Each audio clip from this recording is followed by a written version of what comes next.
Today we're at the Caddo Indian Mounds historic site. This is the little museum they have inside the building. This is the original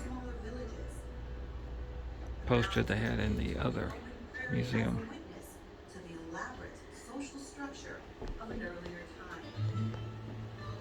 This is their corn, little small pieces.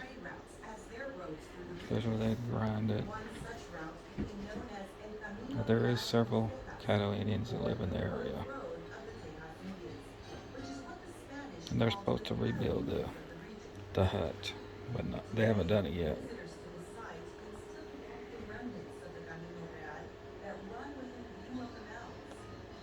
Daily life. The meals.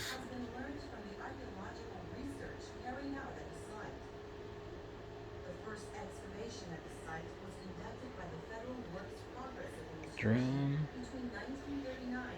Of course, they have a souvenir shop. Here's the excavation of the area. We're gonna go out there in a minute. Now it's grown up since then, since they excavated it. There's what it looks like when they was excavating. That mound's still there. That's the burial mound.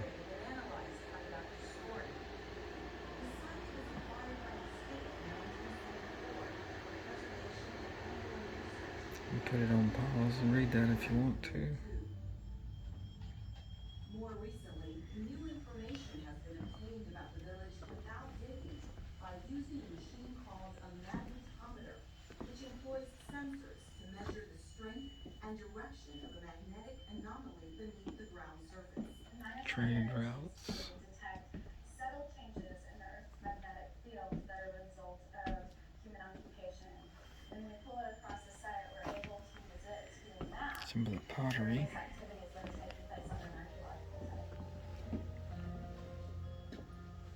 Looks like a hatchet. Has been instrumental in locating hearths, houses, and other cultural features at the site.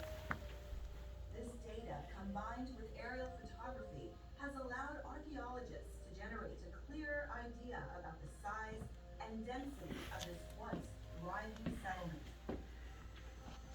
Over time, Europeans settled and colonized this area and ultimately expelled the native people of Texas from their homelands. In 1859, after being displaced for decades, less than 1,000 remaining Caddo were permanently resettled in the region known as Indian Territory, which is now Oklahoma.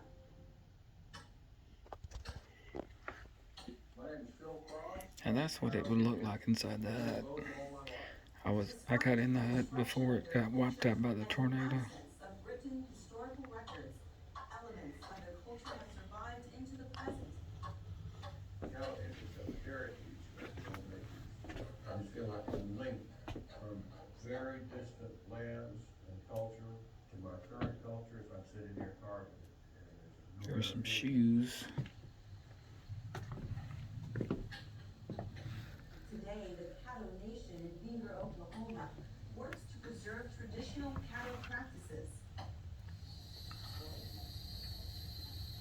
Although rare, Caddo language is still spoken by a few elders and is also being taught to the younger generation.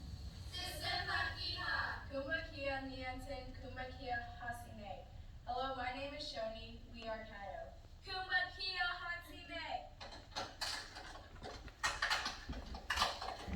Jonathan's watching the video.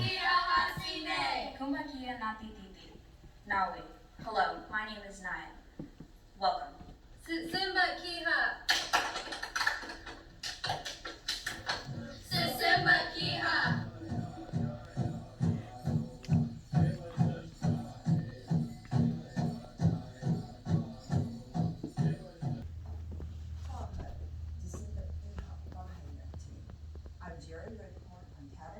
It's showing you the area that the Caddo Indians lived in. So a little bit of Texas, Louisiana, Arkansas, and Oklahoma. and researching and getting better and better.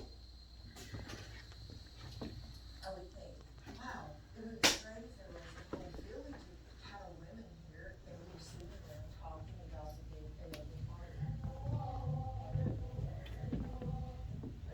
The mounds that remain here today are an enduring reminder of an earlier, thriving and complex native culture.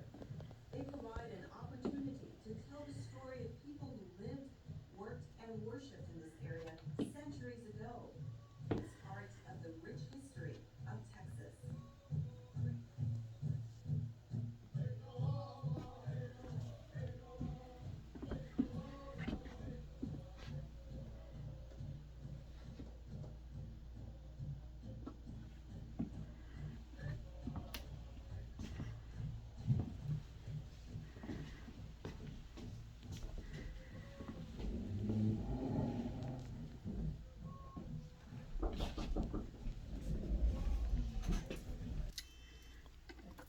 We got some colorful blankets. I'm gonna ask how much they are in a minute.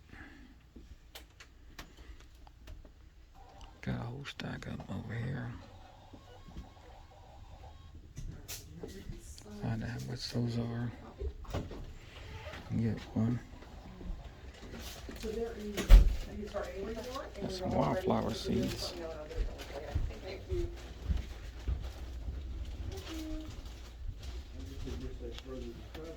Some neck, that's for your neck, and those are for your wrist.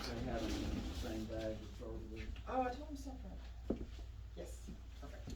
And just some onion rings. Yeah, that's it. Thank you. Well, then, do you know how much the blankets are? The blankets are $25. They're real big though. Yeah. Yeah. Oh, duh. And the blankets are right there. 25. Is this soap?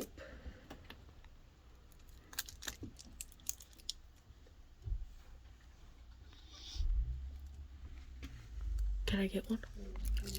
No. Okay.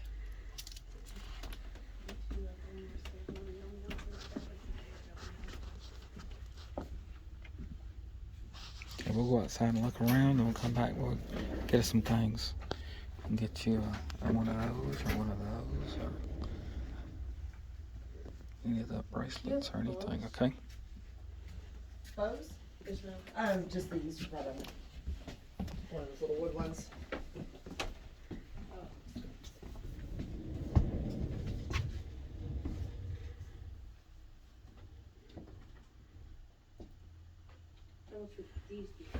I think the price tag is Got some pretty cool on my desk.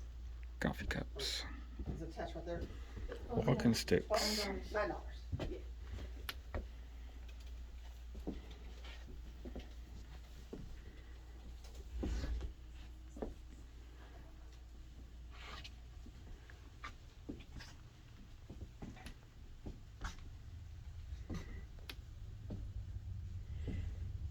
I think we're gonna go outside and look at the mounds. Okay, now we're outside, and if you look way back over there, you'll see a big old mound. That's a burial mound. They bury all their people together. We're gonna walk way over there. You see that little bitty tiny sign, and walk around there. Okay, here we are over at this first sign. It says the natural spring location near the village site feeds into the Neches River. It is likely primary reason for the Caddo settling here. It provided a continuous supply of fresh water for the local residents. Village women collected the water from the spring in large ceramic jars and carried it back to their homes for drinking, washing, and food preparation. And it shows you some modern day Caddos doing the jars. All the jars and stuff we saw in there earlier, those were not old ones, they were relatively new. That's just in case you want to read the rest of that little bit right there where it says a living tradition. Alright, we're gonna go walk She said this way toward the road, which takes it around the area and then over to the mounds. Now right here is when where they're having construction done to build an entire museum for the Caddo Indian area. We got some big old plants over here. Big old huge daisies. I don't think those are sunflowers. They're not big enough. They're close, but not quite. Then they have some kind of arched doorway where you can walk in there and I don't see no butterflies though. Oh, I saw one. Okay, we're gonna get back over on the trail. I didn't notice, but they have corn out here. Those are corn stalks. And they got some bamboo holding them up. I guess so the wind won't knock them over.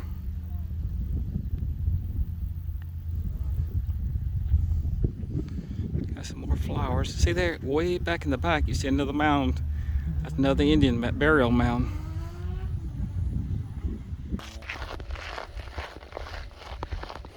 Village life.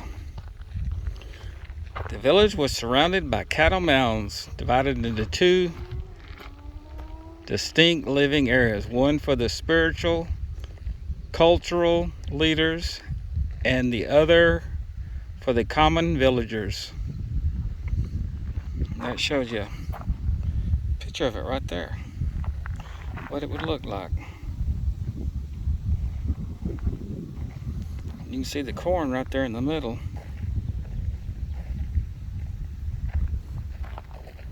In case you want to read it, just put it on pause. High Temple Mound, 35 feet tall. I went in those huts. They had one built here. And one time some teenagers came over the fence and burnt one down. They rebuilt it. And then the tornado took the other one out. They're supposed to rebuild it sometime this coming fall.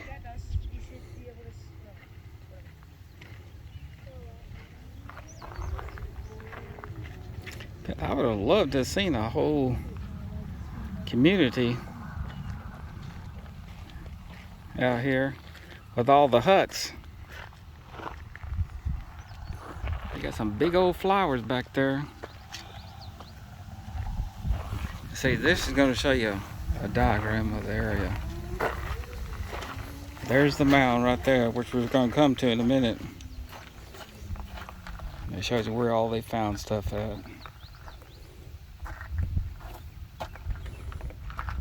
They only dug out that much of the mound, then they quit once they realized it was a burial mound.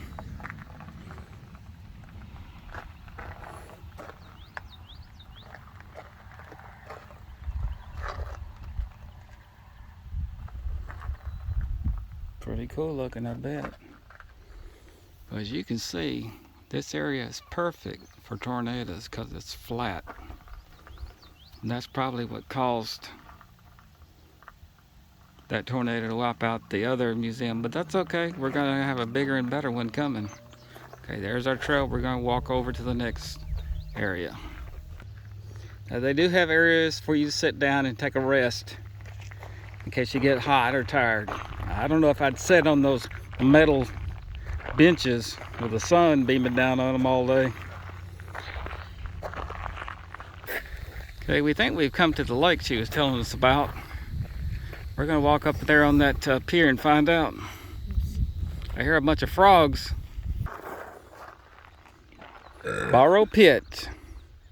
Caddo workers who built the earth mounds gathered the necessary soil from excavations or borrowed pits and carried it in the baskets. It took many trips from the pit to the village to significantly increase the height of any mound.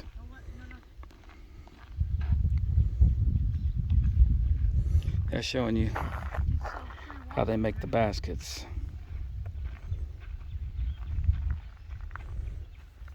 Well, it turns out Jonathan walked down there. As you can see, there's no water that we can see of in this little area. That's just the pit where they'd go down there and gather up what they needed and carry it over to the mound over there. Low Platform Mound. The Low Platform Mound did not have any buildings on it. Based on the archaeologist's evidence, it appears that were important structures at the ground surface and were burned and then covered over to create a platform mound. I see, I was always told that maybe that mound is not the same though, because I was told that the mounds were the burial sites.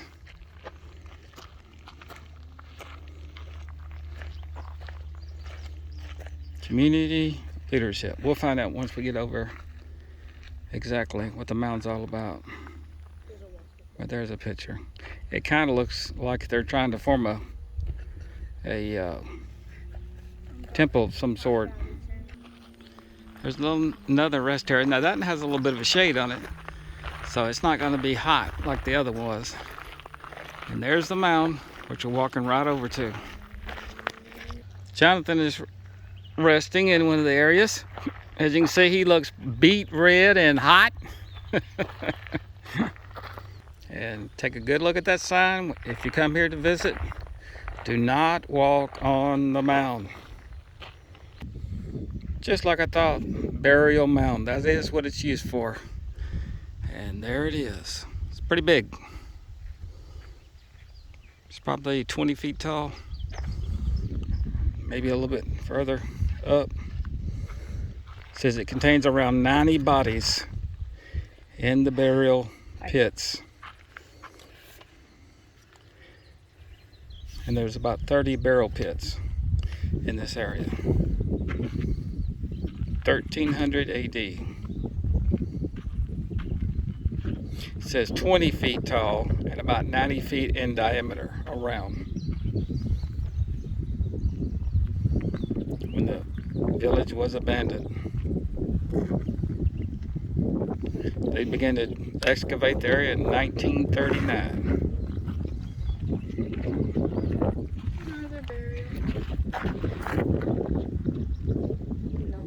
And then there's the other one way over there across the street. That big old mound way across there on the street. Waystation for travelers and traders. And there's all the things that they found, they dug up. From corn to pottery, salt, siltstone, axe head, marine shell to turquoise.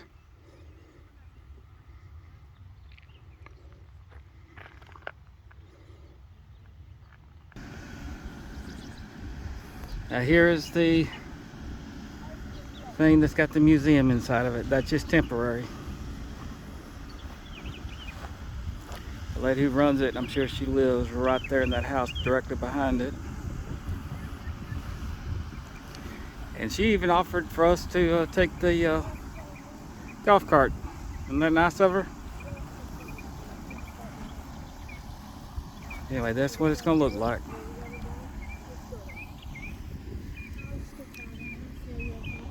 And there's no like big sign that says Caddo Indian Mounds. It just says site grounds. So you come out here, make sure you use your GPS, and there is a small bit of reception out here. And thank all of y'all for watching. If you enjoyed it, give it a thumbs up, and I appreciate all of you.